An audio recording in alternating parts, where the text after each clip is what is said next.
with ambition, a lot of people sort of see the public facing component of it. They see the screens on the TVs throughout the offices.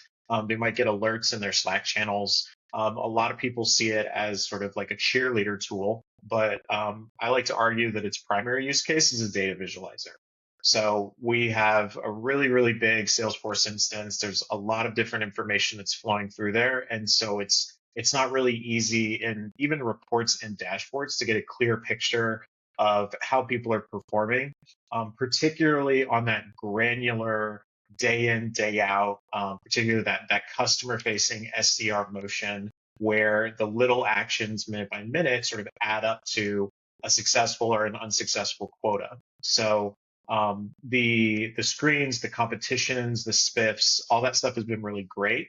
But I would say that our primary use case is a data visualizer that allows us, from the top down to get a good picture of what kinds of activities are reps doing and connecting that to, KPIs and successful quota achievement.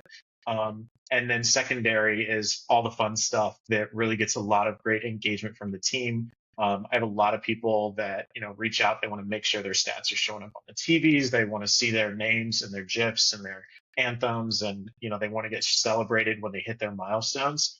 So it's a big part of it. I love how much it incentivizes reps to really lean in and get excited about their activities. So it's not like a sort of a drone on. I got to wake up and do this today. It's I want to hit this mark so that I can get shouted out and everybody has to listen to my favorite song. That's actually the secondary use. It's that data visualization that's the key thing for our org.